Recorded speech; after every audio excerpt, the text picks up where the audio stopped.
Students, তোমাদের দশম শ্রেণীর ইতিহাসের সংক্ষিপ্ত উত্তরভিত্তিক প্রশ্ন, যেটা তোমাদের পূর্ণমান 2 পরপর করে দিচ্ছি। আজকে তোমাদের বিকল্প চিন্তা উদ্যোগ 19 শতকের মধ্যভাগ থেকে 20 শতকের প্রথম ভাগ পর্যন্ত বৈশিষ্ট্য পর্যালোচনা, এটা তোমাদের চ্যাপ্টার 5, এটা থেকে পড়িয়ে দেবো।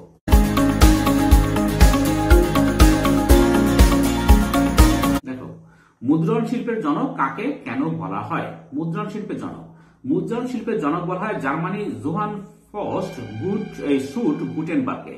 মুদ্রণ শিল্পের জনক বলার কারণ, গুটেনবার্গ আনুমানিক 1440 খ্রিস্টাব্দে আধুনিক মুদ্রণ যন্ত্র আবিষ্কারের মাধ্যমে ছাপাখানার জগতে বিস্ময়কর অবদান রাখেন। তিনি মুভেবল টাইপ ব্যবহার করেন। তার ছাপাখানা থেকে 1455 খ্রিস্টাব্দে বাইবেল মুদ্রিত হয়। এই সকল কারণে গুটেনবার্গকে ছাপাখানার জনক বলে অভিহিত করা হয়। এবার দেখো, কে কবে বাংলায় প্রথম ছাপাখানা প্রতিষ্ঠা করেন? ইউরোপে ছাপাখানা আবিষ্কারের প্রায় 100 বর্ষ পরে পর্তুগিজরা গোয়ায় ছাপাখানা স্থাপন করেন 1556 খ্রিস্টাব্দে। বাংলায় ছাপাখানা প্রতিষ্ঠাতা বাংলা ছাপাখানা প্রতিষ্ঠা ছিলেন জেমস অগাস্টাস হিকি নামে একজন আইরিশ মুদ্রাকর। প্রতিষ্ঠাকাল 1777 খ্রিস্টাব্দে হিকি এই ছাপাখানা প্রতিষ্ঠা করেন। বাংলায় মুদ্রণ ক্ষেত্রে শ্রীরামপুর মিশনারিদের অবদান লেখো। বাংলার মুদ্রণ ক্ষেত্রে শ্রীরামপুর মিশনারিরা বিশিষ্ট অবদান রাখেন। গ্রন্থ প্রকাশনা, বাইবেলের 26টি ভাষায় অনুবাদ, ভূগোল, পদার্থবিদ্যা, জ্যোতির্বিদ্যা, রসায়ন, শারীরবিদ্যার বই এবং রামায়ণ, মহাভারত, হিতোপদেশ, 32 সিংহাসন প্রভৃতি সংস্কৃত গ্রন্থের বাংলা অনুবাদ প্রকাশ করা হয়। সংবাদপত্র প্রকাশনা, বাংলা মাসিক পত্রিকা দিগদর্শন, বাংলা সাপ্তাহিক সমাচার দর্পণ এবং ইংরেজি সাপ্তাহিক ফ্রেন্ড অব ইন্ডিয়া প্রকাশিত হয়। অবদান, এই সকল প্রকাশনার মাধ্যমে মিশনারিরা শুধু বাংলার মানুষের মানসিক উন্নয়নেই নয়, জাতীয় চেতনা ও জাতীয়তা বোধ জাগিয়ে তুলতেও সাহায্য করেন। এবার দেখো, নাথানিয়েল ব্রাসি হ্যালেট বিখ্যাত কেন? বাংলা ছাপাখানার ইতিহাসে নাথানিয়েল ব্রাসি হ্যালেট অন্যতম স্মরণীয় ব্যক্তিত্ব। বিখ্যাত হওয়ার কারণ, এক হচ্ছে ইংরেজ কোম্পানির কর্মচারী হিসেবে মুর্শিদাবাদে থাকাকালীন নাথানিয়েল ব্রাসি হ্যালেট বাংলা শেখেন এবং 1776 খ্রিস্টাব্দে লেখেন হিন্দু আইনশাস্ত্রের অনুবাদ আ কোড অব জেন্টুলস। তিনি ব্রিটিশ ইস্ট ইন্ডিয়া কোম্পানি ইংরেজ কর্মচারীদের বাংলা শিক্ষার জন্য a grammar of the Bengal language নামক একটি গ্রন্থ রচনা করেন। এই গ্রন্থের কিছু বাংলা উদ্ধৃতি ছাপানোর উদ্দেশ্যে বাংলা হরফ তৈরি হয়। এবার দেখো, শ্রীরামপুর মিশনারিরা কেন বাংলা ভাষার সংবাদ প্রকাশ করেন? কারণ শ্রীরামপুর মিশনারিরা বাংলা ভাষার সংবাদ প্রকাশের কারণ ছিল, এক হচ্ছে খ্রিস্ট ধর্ম প্রচার, দুই হচ্ছে সংবাদ প্রচার, তিন হচ্ছে মুনাফা।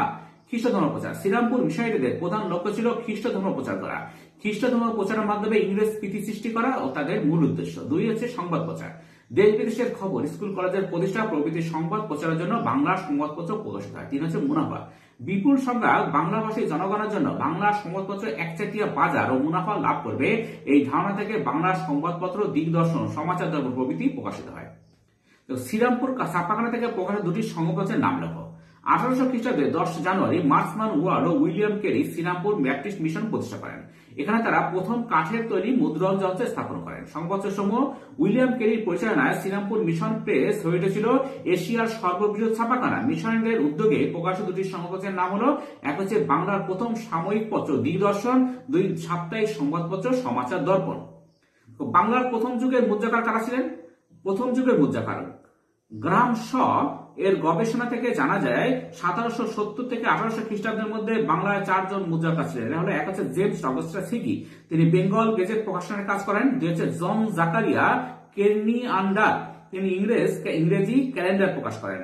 তিন হচ্ছে বার্নার্ড মেসেনিক, তিনি ইন্ডিয়া গেজেট প্রকাশ করেন। চার হচ্ছে চার্লস উইলকিন্স, তিনি হ্যালেটের বাংলা ব্যাকরণ বই প্রকাশ করেন। হিকির ছাপাখানায় কি ধরনের কাজ হতো বা হিকির ছাপাখানা বিখ্যাত কেন? জেমস অগাস্টাস হিকি বাংলার রাজধানী কলকাতায় প্রথম ছাপাখানা প্রতিষ্ঠা করেন 1777 খ্রিস্টাব্দে। ছাপাখানার কাজ বাণিজ্যিক কাজ। এই ছাপাখানায় এক হচ্ছে ইস্ট ইন্ডিয়া কোম্পানির সামরিক বিল ছাপা হতো। দুই হচ্ছে ব্যবসা বাণিজ্যের বার্তার কাগজপত্র ছাপানো হতো। তিন হচ্ছে প্রকাশনা, ছাপাখানা সংবাদপত্র ছাপা ও প্রকাশনের কাজও করা হতো। পরিণতি, ইস্ট ইন্ডিয়া কোম্পানি কর্তৃপক্ষের সঙ্গে বিবাদের ফলে হিকির সংবাদপত্র ও ছাপাখানা বন্ধ হয়ে যায়। হিকির বেঙ্গল গেজেট পত্রিকা প্রকাশের দুটি উদ্দেশ্য রয়েছে। উদ্দেশ্য হচ্ছে, এক হচ্ছে হিকি উপলব্ধি করেন যে সমগ্র বাংলা প্রেসিডেন্সিতে যেসব ইউরোপীয়দের বসবাস, তাদের মধ্যে পারস্পরিক যোগাযোগের জন্য একটি ইংরেজি পত্রিকা থাকলে ভালো হয়। কলকাতা সেই সময় ঘটেছিল বাণিজ্য নগরী, তাই তিনি স্বল্প অর্থের ছাপাখানার ব্যবসার কথা ভাবেন। কারণ একটা কাগজ প্রকাশিত হলে তাতে বিজ্ঞাপনের অভাব হবে না এবং তার অনেক ক্রেতাও পাওয়া যাবে। এছাড়া ওয়ারেন হেস্টিংসের কাছ থেকে যে অমানবিক ব্যবহার কি পেয়েছিলেন তার প্রতিশোধ গ্রহণার্থে তিনি প্রকাশনার দিকে মনোনিবেশ করেছিলেন। এবার দেখো চার্লস উইলকিন্স কে ছিলেন বা বাংলা মুদ্রণ জগতে চার্লস উইলকিন্সের অবদান লেখক। বাংলার মুদ্রণ জগতে ইতিহাসে চার্লস উইলকিন্স এর নাম বিশেষভাবে উল্লেখযোগ্য। বাংলা হরফ প্রবর্তন লর্ড ওয়ারেন হেস্টিংস এর নির্দেশে কোম্পানি কেরানি চার্লস উইলকিন্স হ্যালহেডের বাংলা ব্যাকরণ বই ছাপানোর দায়িত্ব নেন। ত্রিবেণীর বিখ্যাত হরফ নির্মাতা পঞ্চানন কর্মকার উইলকিন্সের নির্দেশ মতো বাংলা হরফ তৈরি করেন। এরপর উইলকিন্স চুচুড়ায় ছাপাখানা প্রতিষ্ঠা করে বাংলা হরফের ব্যাকরণ গ্রন্থ grammar of the Bengal language প্রকাশ করেন। অবদান এভাবে বাংলা হরফ তৈরি করিয়ে বাংলা ভাষার ব্যাকরণ প্রকাশনা করে চার্লস উইলকিন্স বাংলা ভাষার বিকাশে বিশেষ অবদান রেখেছেন। কাকে কেন বাংলার গুটেনবার্গ বলে অভিহিত করা হয়? বাংলা ভাষার বিকাশে চার্লস উইলকিন্স এর অবদান অনস্বীকার্য। বাংলার গুটেনবার্গ চার্লস উইলকিন্সকে বাংলার গুটেনবার্গ আখ্যা দেওয়া হয় কারণ জার্মানিতে প্রথম সঞ্চালনযোগ্য মুদ্রাক্ষর প্রবর্তন করে আলোড়ন ফেলে দেন গুটেনবার্গ। ঠিক তেমনি ভারতে প্রথম সঞ্চালনযোগ্য বাংলা মুদ্রাক্ষর সৃষ্টি করেন চার্লস উইলকিন্স, তাই তাকে বাংলার গুটেনবার্গ বলা হয়। দেখো বাংলার ছাপাখানার বিকাশে পঞ্চানন কর্মকারের ভূমিকা কি ছিল? বাংলা হরফে বাংলা ভাষায় মুদ্রণের ক্ষেত্রে পঞ্চানন কর্মকারের মৌলিক অবদান রয়েছে। বাংলা হরফে ত্রিবেণীর পঞ্চানন কর্মকার ধাতুর উপর নকশায় খোদাইয়ের পুরুষানুক্রমিক জীবিকার অভিজ্ঞতাকে কাজে লাগিয়ে শ্রেণী দিয়ে কাটা বাংলা হরফ তৈরি করেন। এই কাজের তত্ত্বাবধান করেন চার্লস উইলকিন্স। এই হরফে হ্যালহেডের বাংলা ব্যাকরণ মুদ্রিত হয়। এরপর তিনি শ্রীরামপুর মিশনের ছাপাখানায় যোগ দেন। এইভাবে পঞ্চানন কর্মকার পেশাগত কাজের সূত্রে বাংলা মুদ্রণ জগতে এক বিপ্লবের সূত্রপাত করেছিলেন। বাংলা লাইনোটাইপ প্রবর্তনের গুরুত্ব কি? 1777 খ্রিস্টাব্দে কলকাতায় প্রথম মুদ্রণ যন্ত্র বা ছাপাখানার প্রতিষ্ঠা করেন জেমস অগাস্টাস হিকি। লাইনোটাইপস বাংলা হরফ বাংলায় ছাপাখানা প্রতিষ্ঠার পর বাংলা অক্ষরের ক্রমোন্নতি ঘটে। পঞ্চানন কর্মকারের বাংলা হরফের পর সুরেশচন্দ্র মজুমদার লাইনোটাইপ নামে আরো উন্নত বাংলা হরফ তৈরি করেন। গুপ্ত বাংলা ভাষায় লাইনোটাইপের আবির্ভাব বাংলা ভাষা, সাহিত্য এবং সর্বোপরি বাঙালি জনমানসে এক যুগান্তকারী প্রভাব বিস্তার করেছিল। দেখো বাংলার মুদ্রণ ইতিহাসে 1800 খ্রিস্টাব্দ গুরুত্বপূর্ণ কেন? 1800 খ্রিস্টাব্দ ছিল বাংলা মুদ্রণ শিল্পের ইতিহাসে এক স্মরণীয় বছর। এই কাণ্ডগুলোর এক হচ্ছে শ্রীরামপুর ব্যাপটিস্ট মিশনের প্রতিষ্ঠা। এই বছর ব্যাপটিস্ট মিশনারি সম্প্রদায় বাংলার শ্রীরামপুরে ব্যাপটিস্ট মিশনের প্রতিষ্ঠা করেন। ফোর্ট উইলিয়াম কলেজ প্রতিষ্ঠা। অপরদিকে লর্ড ওয়েলেসলি কলকাতায় আগত ব্রিটিশ সিভিলিয়ানদের এদেশের ভাষা, আদব কায়দা ইত্যাদি শেখানোর জন্য ফোর্ট উইলিয়াম কলেজ স্থাপন করেন। পারস্পরিক সম্পর্ক এই দুই প্রতিষ্ঠান ভিন্ন লক্ষ্য উদ্দেশ্য নিয়ে বাংলায় প্রতিষ্ঠা লাভ করলেও উভয়ের মধ্যে সহযোগিতার সম্পর্ক গড়ে উঠেছিল, যার ফলশ্রুতি হিসেবে একাধারে বাংলা গদ্যের শ্রীবৃদ্ধি করেছিল এবং অন্যদিকে বাংলার মুদ্রণের গতি ত্বরান্বিত হয়েছিল। তো মুদ্রণ শিল্পের ইতিহাসে ওয়ারেন হেস্টিংস স্মরণীয় কেন? মুদ্রণ শিল্পের ইতিহাসে ওয়ারেন হেস্টিংস এক অন্যতম ব্যক্তিত্ব। অবদান এক হচ্ছে গভর্নর জেনারেল ওয়ারেন হেস্টিংস মুদ্রণের ব্যাপারে বিশেষভাবে আগ্রহী ছিলেন। নাথানিয়েল ব্রাসি হ্যালেডের ব্যাকরণ গ্রন্থ ছাপানোর ব্যয়ভার তিনি গ্রহণ করেন। এই উদ্দেশ্যে হেস্টিংস 15,000 টাকা প্রদান করেন। 2 হ্যালহেডের গ্রন্থ ছাপানোর জন্য তিনি বিলেত থেকে কাগজ আনার ব্যবস্থাও করেন। তিনি ওয়ারেন হেস্টিংসের নির্দেশে 1778 খ্রিস্টাব্দে চার্লস উইলকিন্স পঞ্চানন কর্মকারের সহায়তায় বাংলা হরফ প্রস্তুত করেন। এই বাংলা হরফের আবিষ্কার বাংলার ছাপাখানার নব জাগরণের সূচনা করে। মদন মোহন তর্কালঙ্কার বিখ্যাত কোন অথবা শিশু শিক্ষার ক্ষেত্রে মদন মোহন তর্কালঙ্কারের অবদান কি ছিল? মদন মোহন তর্কালঙ্কার ছিলেন সংস্কৃত কলেজের ছাত্র এবং বিদ্যাসাগরের সতীর্থ। অসাধারণ কবিত্ব শক্তির জন্য সংস্কৃত কলেজের অধ্যাপক মন্ডলী তাকে কাব্য রত্নাকর উপাধি দেন। অবদান মদন মোহন তর্কালঙ্কার এক স্মরণীয় ব্যক্তিত্ব। সংস্কৃত যন্ত্র স্থাপন 1847 খ্রিস্টাব্দে বিদ্যাসাগর মহাশয়ের সঙ্গে যৌথভাবে তিনি সংস্কৃত যন্ত্র নামক ছাপাখানা স্থাপন করেন। শিশু শিক্ষা বিষয়ে শিশুদের মধ্যে শিক্ষা প্রসারের উদ্দেশ্যে তিনি শিশু শিক্ষা নামক গ্রন্থ রচনা করে পাঠ্যপুস্তকের অভাব স্বল্প হলেও দূর করেছিলেন। পাখি সব করে রব রাতি পোহাইল কবিতাটি তার রচনা। স্ত্রী শিক্ষা বিষয়ক মদন মোহন তর্কালঙ্কারের স্ত্রী শিক্ষার সপক্ষে সর্বশুভকরী নামক মাসিক পত্রিকায় দীর্ঘ প্রবন্ধ লেখেন। তো বর্ণ পরিচয় প্রকাশিত হওয়ার আগে বিভিন্ন ছাপাখানা থেকে প্রকাশিত শিশু শিক্ষা বিষয়ক কয়েকটি গ্রন্থের নাম লেখো। 1945 খ্রিস্টাব্দে বিদ্যাসাগর কর্তৃক রচিত বর্ণ পরিচয় প্রকাশিত হওয়ার আগে বিভিন্ন ছাপাখানা থেকে শিশু শিক্ষা বিষয়ক নানা গ্রন্থ প্রকাশিত হয়। শিশু শিক্ষা বিষয়ক গ্রন্থসমূহ বর্ণ পরিচয়ের পূর্বে প্রকাশিত শিশু শিক্ষা বিষয়ক গ্রন্থগুলি হলো এক হচ্ছে 1815 খ্রিস্টাব্দে শ্রীরামপুর মিশন থেকে প্রকাশিত লিপিধারা, 1821 খ্রিস্টাব্দে রাজা রাধাকান্ত দেব রচিত বাঙ্গালা শিক্ষা গ্রন্থ, মদন মোহন তর্কালঙ্কার রচিত শিশু শিক্ষা, ক্ষেত্রমোহন দত্ত এর শিশু সেবদি ইত্যাদি। সংস্কৃত যন্ত্র বিখ্যাত কেন? বাংলার মুদ্রণ শিল্পের ইতিহাসে ঈশ্বরচন্দ্র বিদ্যাসাগর এবং তার সৃষ্ট সংস্কৃত যন্ত্রের ভূমিকা অনস্বীকার্য। বিখ্যাত হওয়ার কারণ প্রতিষ্ঠা ঈশ্বরচন্দ্র বিদ্যাসাগর 1847 খ্রিস্টাব্দে মদনমোহন তর্কালঙ্কারের সঙ্গে 32 নং আমহার্স্ট স্ট্রিটে সংস্কৃত প্রেস বা সংস্কৃত যন্ত্র নামে এক ছাপাখানা প্রতিষ্ঠা করেন। প্রকাশনা, এই প্রেস থেকে প্রকাশিত প্রথম বাংলা গ্রন্থ হল ভারতচন্দ্রের অন্নদামঙ্গল 1847 খ্রিস্টাব্দ। বর্ণ পরিচয়ের প্রথম ও দ্বিতীয় ভাগও এই প্রেস থেকে ছাপা হয়। বাংলার প্রকাশন ইতিহাসে বর্ণ পরিচয়ের গুরুত্ব কি? 1855 খ্রিস্টাব্দে সংস্কৃত যন্ত্র ছাপাখানা থেকে বর্ণ পরিচয় গ্রন্থের প্রথম ও দ্বিতীয় ভাগ প্রকাশিত হয়। বর্ণ পরিচয়ের গুরুত্ব, বাংলার ছাপাখানার জগতে ঈশ্বরচন্দ্র বিদ্যাসাগর রচিত বর্ণ পরিচয় গ্রন্থের গুরুত্ব অপরিসীম। যথা এক হচ্ছে শিশু পাঠ্য হিসেবে সুপরিচিত এই গ্রন্থে বাংলার স্বরবর্ণ ও ব্যঞ্জন বর্ণ নির্দিষ্ট করা হয়। দুই, বর্ণ পরিচয় ছাপার সময় বিদ্যাসাগর বাংলা হরফগুলিকে পরিশীলিত রূপদান করেন। দেখো চন্দ্রোদয় যন্ত্র সম্পর্কে লেখো। বাংলা ছাপাখানা ইতিহাসে শ্রীরামপুরের চন্দ্রোদয় যন্ত্র এর নাম বিশেষভাবে উল্লেখযোগ্য। চন্দ্রোদয় যন্ত্র প্রতিষ্ঠা, চন্দ্রোদয় যন্ত্রের প্রতিষ্ঠাকাল এবং প্রতিষ্ঠাতার নাম নিয়ে বিতর্ক রয়েছে। সাধারণভাবে বলা যায় পঞ্চনয়ন কর্মকারের সহকারী ও জামাতা মনোহর কর্মকার শ্রীরামপুরে নিজের বাড়িতে ছাপাখানা খুলেছিলেন। এই ছাপাখানাটি মনোহরের দ্বিতীয় পুত্র কৃষ্ণচন্দ্র কর্মকারের সময়ে সমৃদ্ধি লাভ করে এবং তখন থেকে ছাপাখানার নাম হয় চন্দ্রোদয় যন্ত্র। প্রকাশনা দেখো, চন্দ্রোদয় প্রেসে ছাপানো পঞ্জিকা খুবই জনপ্রিয়তা লাভ করেছিল।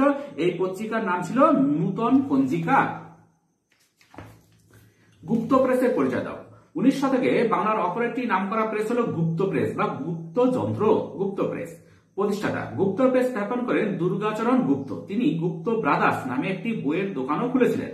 প্রকাশনা, গুপ্ত প্রেসের ছাপা গ্রন্থের মধ্যে বঙ্গ ভাষার ইতিহাস, সঙ্গীতমালা, ভারত লক্ষ্মী, প্রভাস মিলন, মাছ খাবো কি পোকা খাবো ইত্যাদি উল্লেখযোগ্য। গুপ্ত প্রেসের পকেট পঞ্জিকা ও পকেট অভিধান বহুল জনপ্রিয়। শুধু গ্রন্থই নয়, অবোধ বন্ধু, চিকিৎসা তত্ত্ব, জ্ঞান রত্ন, সহোদর ইত্যাদির মতো পত্র পত্রিকাও প্রকাশ করেন দুর্গাচরণ গুপ্ত।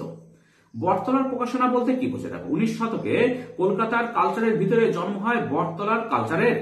বটতলার প্রকাশনা 19 শতকের সময়কালের মধ্যে কলকাতায় মূলত দর্জিপাড়া, শ্যামবাজার, জোড়াসাঁকো, শিয়ালদহ ইত্যাদি জায়গা জুড়ে জনরুচি বা পাবলিক টেস্ট অনুযায়ী যেসব প্রকাশনা চলত তা বটতলার প্রকাশনা নামে পরিচিত। বৈশিষ্ট্যসমূহ, তৎকালীন জনরুচির বড় অংশের ধারক ছিল বটতলা। বিভিন্ন বিচিত্র বিষয়, ব্রতকথা, প্রাকৃতিক দুর্যোগ, সমসাময়িক ঘটনা, রসালো কেচ্ছা কাহিনী, সচিত্র গুপ্ত কথা ইত্যাদিকে কেন্দ্র করে লেখা বাংলা বই সস্তায় ছাপাত বটতলা প্রেসগুলি।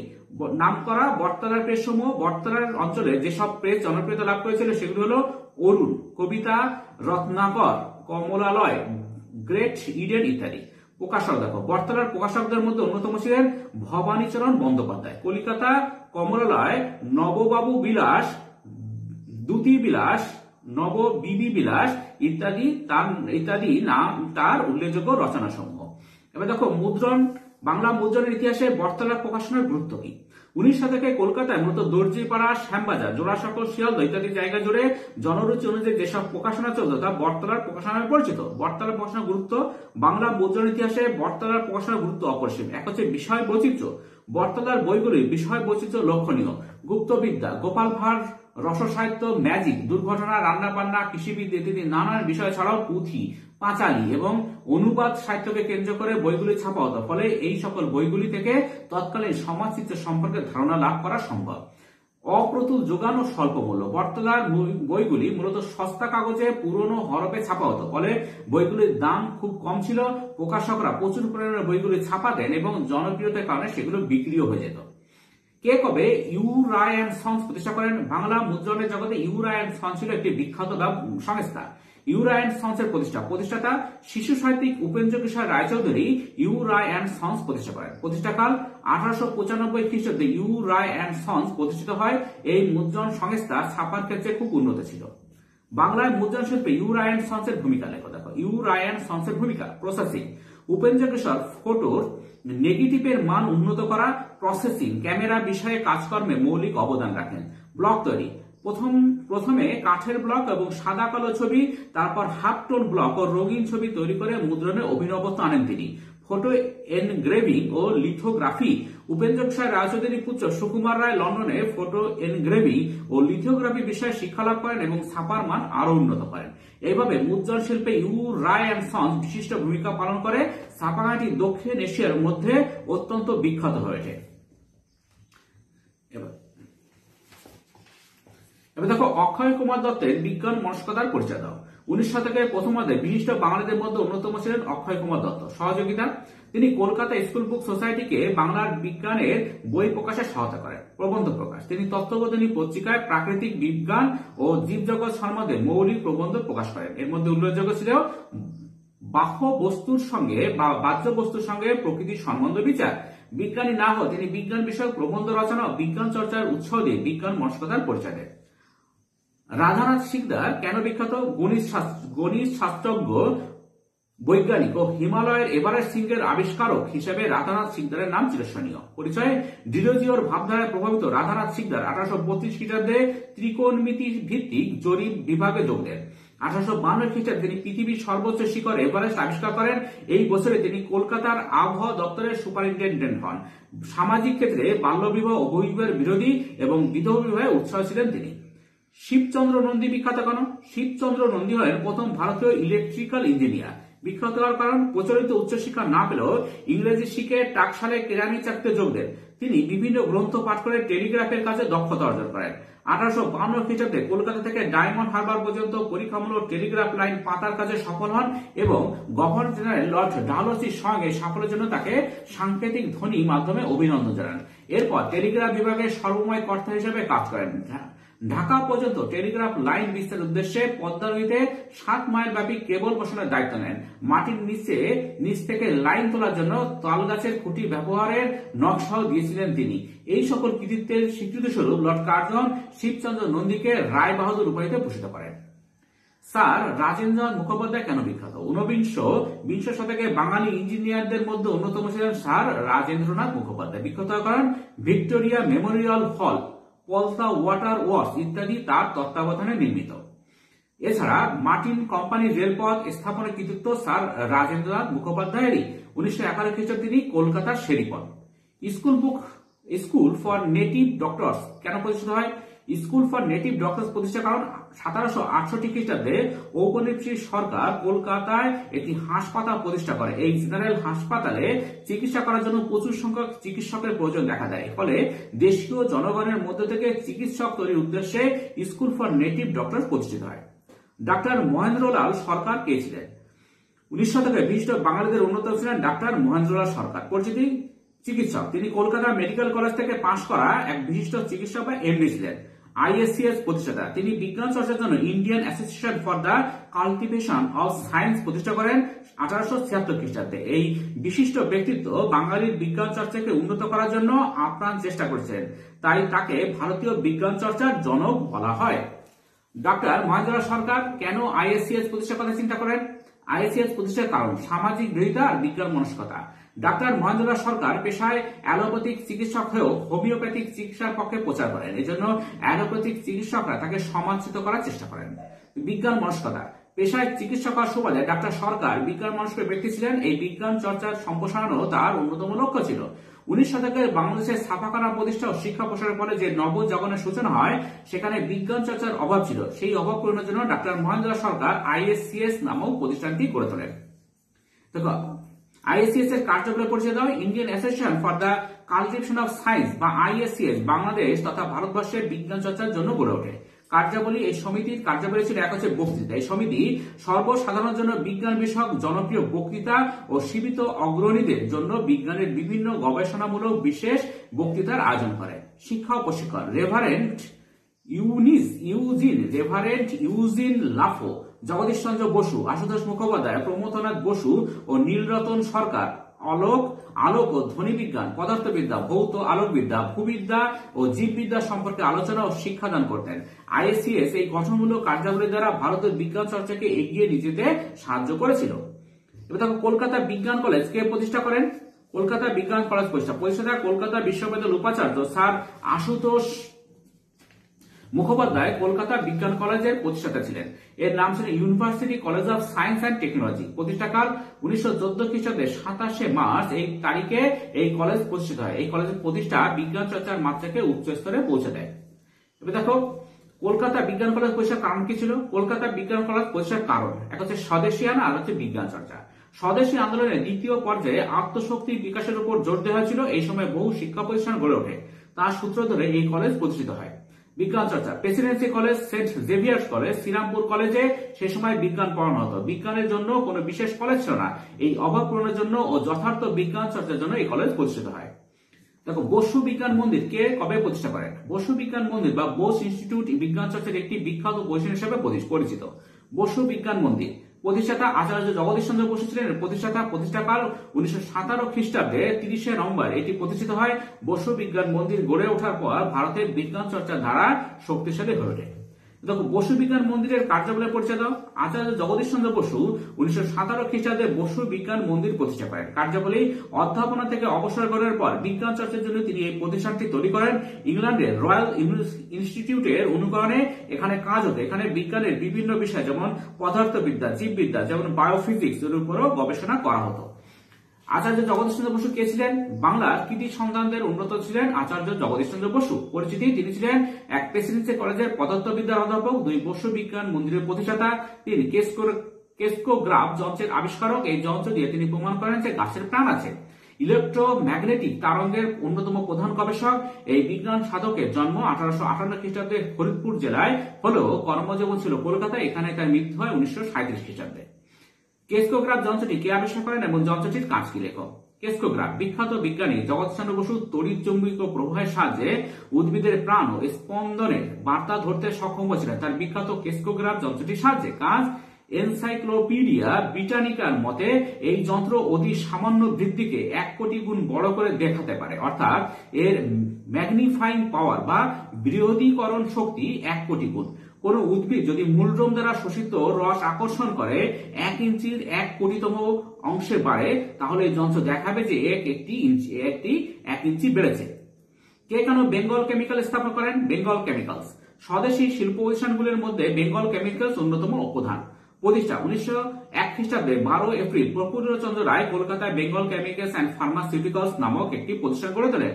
প্রতিষ্ঠার উদ্দেশ্য ভারতের রসায়ন চর্চা ও গবেষণার উদ্দেশ্যে প্রফুল্লচন্দ্র রায় বেঙ্গল কেমিক্যালস এর প্রতিষ্ঠা করেন। বেঙ্গল কেমিক্যালসই ভারতের প্রথম রাসায়নিক দ্রব্য ও ওষুধ প্রস্তুতের কারখানা হিসেবে পরিচিত।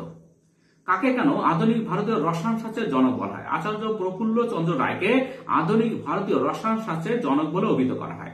আধুনিক ভারতীয় রসায়ন শাস্ত্রের জনক বলার কারণ এক হচ্ছে প্রফুল্লচন্দ্র রায় ছিলেন প্রখ্যাত রসায়নবিদ, অধ্যাপক ও ভারতবর্ষে রাসায়নিক শিল্প প্রতিষ্ঠানের প্রথম ভারতীয় স্থপয়িতা।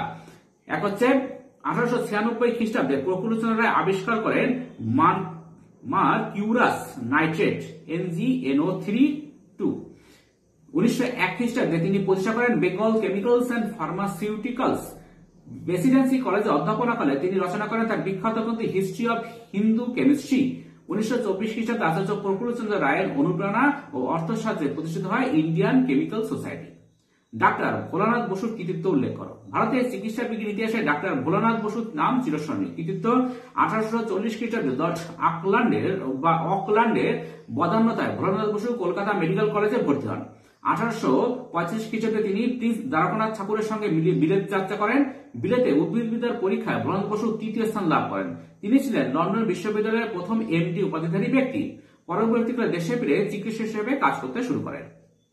গোপালচন্দ্র ভট্টাচার্যের কৃতিত্ব সম্পর্কে লেখো। প্রকৃতির প্রেমিক স্বভাব বিজ্ঞানী গোপালচন্দ্র ভট্টাচার্য ভূগোল শিক্ষক হিসেবে তার চাকরি জীবন শুরু করেন। কৃতিত্ব এক হচ্ছে তিনি এক ঘন অন্ধকার রাজ্যে পচা গাছপালার যে আশ্চর্য আলো বিকিরণ ক্ষমতা আছে তা আবিষ্কার করেন। এরপর গোপালচন্দ্র ভট্টাচার্য পচা গাছপালার আশ্চর্য আলো বিকিরণ করার ক্ষমতা নামে একটি প্রবন্ধ লিখে প্রবাসী পত্রিকায় পাঠিয়ে দেন এবং 1918 খ্রিস্টাব্দে সেটি প্রকাশিত হয়।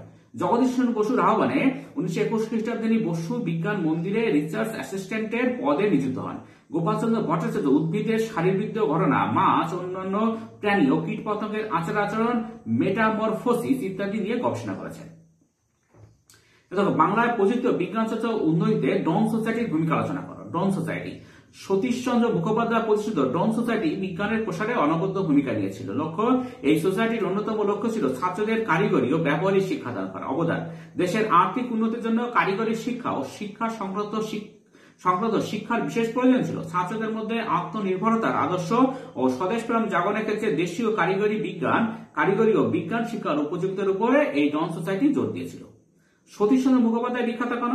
19বিংশ শতকের বিখ্যাত বাঙালি ব্যক্তিত্বের মধ্যে সতীশচন্দ্র মুখোপাধ্যায় অন্যতম। বিখ্যাত হওয়ার কারণ তিনি ছিলেন একজন খ্যাতনামা জাতীয়তাবাদী নেতা। তার স্বদেশপ্রেম ও সৃষ্টিশীল প্রতিভার উজ্জ্বল দৃষ্টান্ত হল জাতীয়তাবাদী ইংরেজি ডন পত্রিকার সুষ্ঠু প্রকাশ এবং তার পরিচালনায় 1897 থেকে 1913 খ্রিস্টাব্দ পর্যন্ত সতীশ চন্দ্র মুখোপাধ্যায় সম্পাদনায় পত্রিকাটি প্রকাশিত হয়।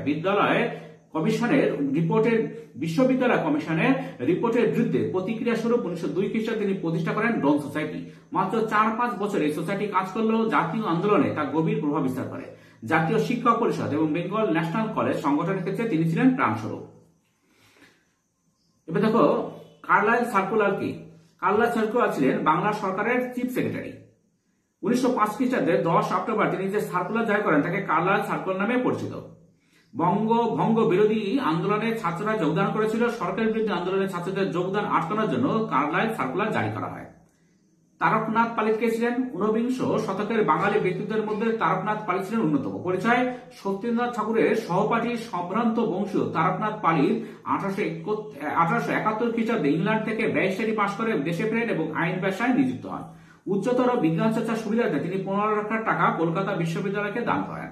তার দানকৃত অর্থ এবং রাসবিহারী ঘোষের অপ্রদত্ত অর্থে কলকাতা বিজ্ঞান কলেজ প্রতিষ্ঠিত হয়। তারকনাথ পালিতের অক্লান্ত প্রচেষ্টায় 1906 খ্রিস্টাব্দের 11 মার্চ জাতীয় শিক্ষা পরিষদ এবং 25 জুলাই প্রতিষ্ঠিত হয় বেঙ্গল টেকনিক্যাল ইনস্টিটিউট বা বিটিআই।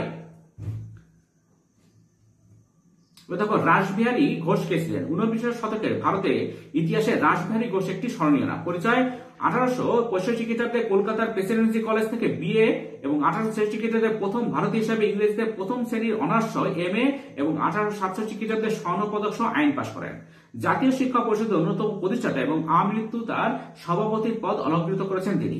বেনারস হিন্দু বিশ্ববিদ্যালয় ও কলকাতা বিশ্ববিদ্যালয়ে বহু লক্ষ টাকা দান করেন।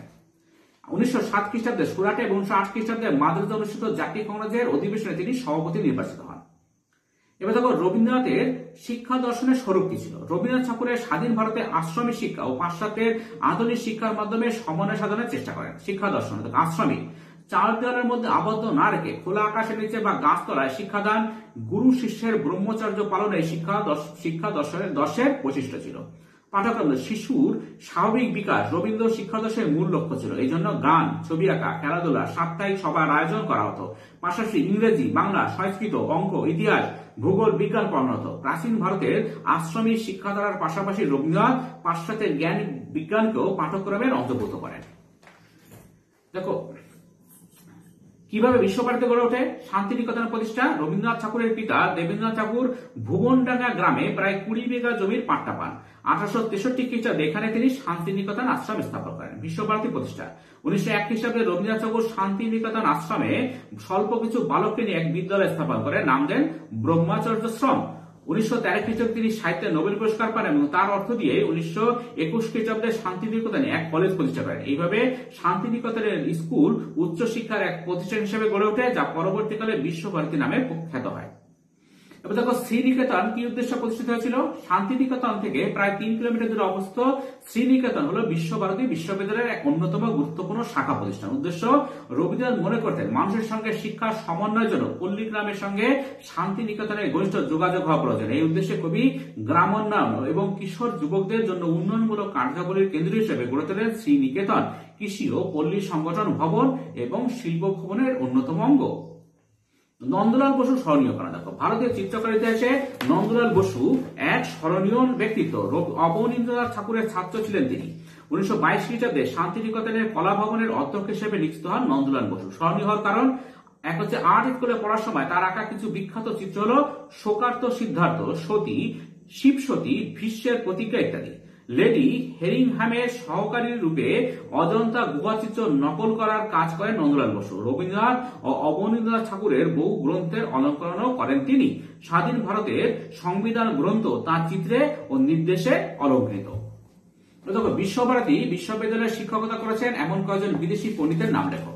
রবীন্দ্রনাথের বিশ্বভারতীতে বিশ্বজাতির মিলন ভূমি রূপে প্রতিষ্ঠা করতে চেয়েছিলেন। এই উদ্দেশ্যে তিনি চীন, জাপান, ইউরোপ, আমেরিকা থেকে পণ্ডিত ব্যক্তিদের শান্তিনিকেতনে নিয়ে এসেছিলেন। বিদেশি শিক্ষক মন্ডলী বিশ্বভারতী বিশ্ববিদ্যালয়ে শিক্ষকতা করেছেন এরকম কয়েকজন বিদেশি পণ্ডিতবর্গের মধ্যে উল্লেখযোগ্য হলেন অধ্যাপক তান ইউন সান, আলান ডেনিয়েল, ইংরেজি শিক্ষক ডেভিড ম্যাককুচিয়ন, ঐতিহাসিক সিলভা লেভি, ব্রিটিশ শিল্প বিশারদ স্টেলা ক্রামরিস, ঐতিহাসিক উইন্টার নিটস প্রমুখ। বিশ্বভারতী বিশ্ববিদ্যালয়ে শিক্ষাদানের উন্নতির উদ্দেশ্যে গৃহীত কয়েকটি পদক্ষেপ উল্লেখ করো। বিশ্বকবি রবীন্দ্রনাথ ঠাকুর শান্তিনিকেতনে 1921 খ্রিস্টাব্দে 23শে ডিসেম্বর বিশ্বভারতী প্রতিষ্ঠা করেন। এর পরবর্তীকালে 1951 খ্রিস্টাব্দে কেন্দ্রীয় বিশ্ববিদ্যালয়ের মর্যাদা লাভ করে। উন্নতির উদ্দেশ্যে গৃহীত পদক্ষেপ সমূহ। বিশ্বভারতী বিশ্ববিদ্যালয়ের শিক্ষাদানের উন্নতির উদ্দেশ্যে গৃহীত পদক্ষেপগুলি হলো নিম্নরূপ। এক হচ্ছে দেশ বিদেশের খ্যাতনামা শিক্ষকদের মাধ্যমে শিক্ষাদানের ব্যবস্থা করা হয়। 2, বিশ্বভারতীর গ্রন্থাগারকে দেশ বিদেশের বহু মূল্যবান গ্রন্থ ও পত্র পত্রিকা দ্বারা সমৃদ্ধ করা হয় ইত্যাদি। আজকে পর্যন্ত, পরের ভিডিও দেখা হবে। Thank you very much for watching.